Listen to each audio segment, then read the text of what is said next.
Hi Nessa, Hi, welcome to the boot camp. thank you. This is actually not your first boot camp. This is the third. Yeah, the third. Third. So do you think like these 3 boot camps have evolved you as a player?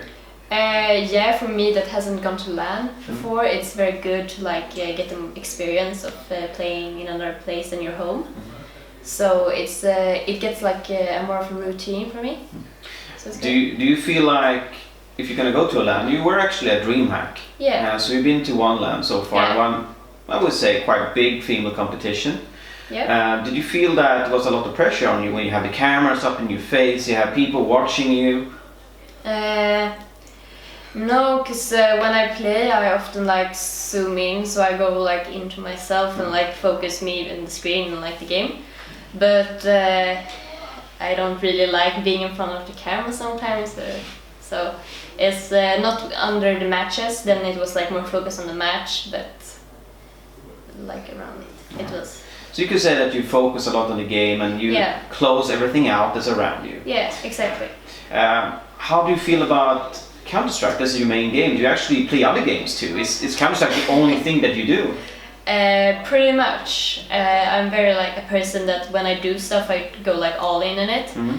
But sometimes I play League of Legends and Terraria has I found it just a week ago when I was nostalgic because I haven't played it in so long time.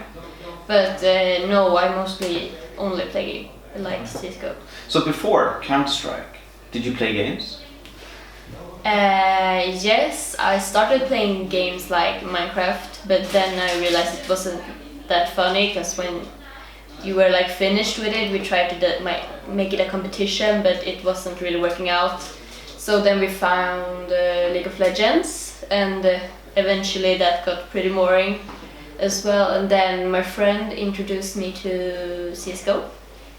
And yeah, it was the ultimate game because it has the competition and it's just a fun game.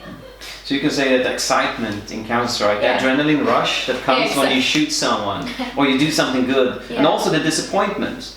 What happens when you do something bad? Is this that drives you actually? Well, I'm a pretty motivated person, so I aim at the top and work. I have I get motivated from seeing the majors and seeing all the pros being really good. So it's most of that, but I don't really see a loss or a failure. Failure is just more something I can learn of, and next time I can only improve. It can't go worse. So if you say that you want to improve, how do you practice? What's your way? I really aim death matches. Regular death matches was only aim bots, but mostly different death matches because I think that higher the tempo of the gameplay, and that's very good in a match to be able to get in the routine to peek all the angles, find where people can be at. So mostly that. I heard that a lot of players, they watch demos and they watch other games. Do you feel that you learn a lot from this, or is it more that you actually play? Is that the way you learn the best, or actually by looking at other people play? I like looking at majors and big LANs to watch the pro teams and take input from those. For instance, the recent major found some good stuff on different maps, but I mostly playing my own and find my own way kind of and see what suits me. Because everyone's different, so one thing that one player suits, it doesn't suit me so good. Do you have a favorite player? Do you have someone you look up to?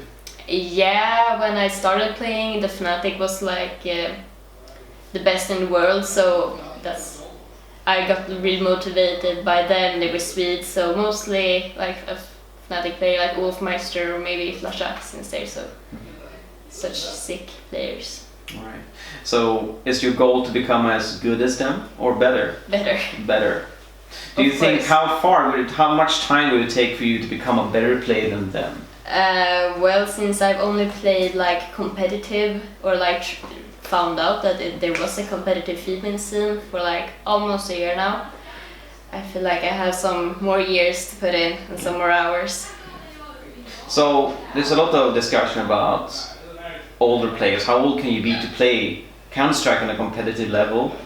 What do you think? Is there an age limit to be on a competitive level today in Counter-Strike? Well, no, not really. But of course, the older you get, the less like you can't react as fast, and that will obviously lower your level of gameplay.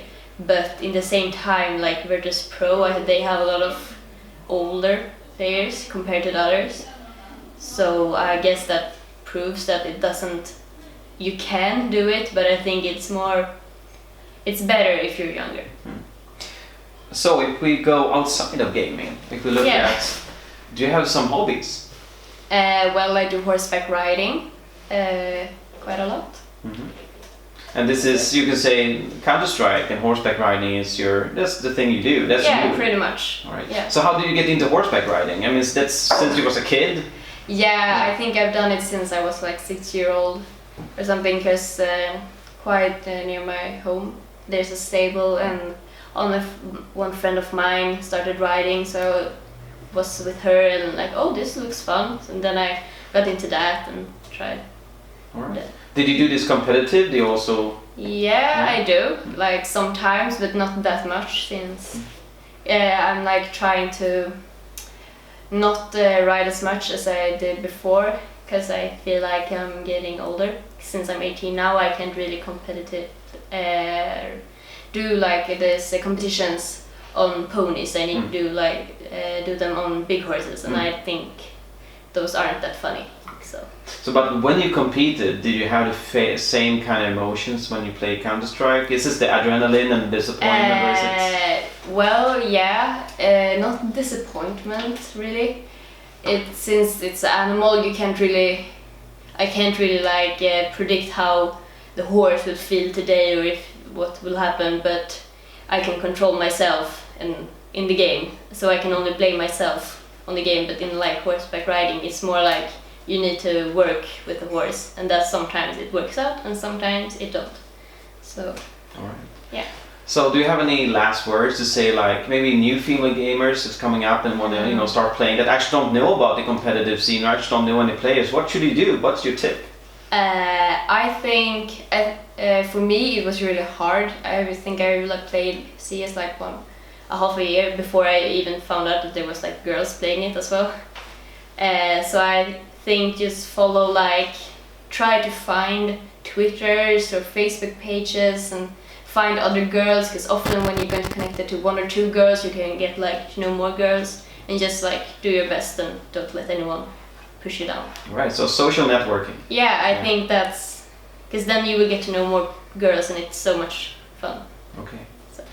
Thank you for sitting here, and thank you for being at the boot camp. I wish you luck in tonight's game. Yeah, thank you. So I'll be your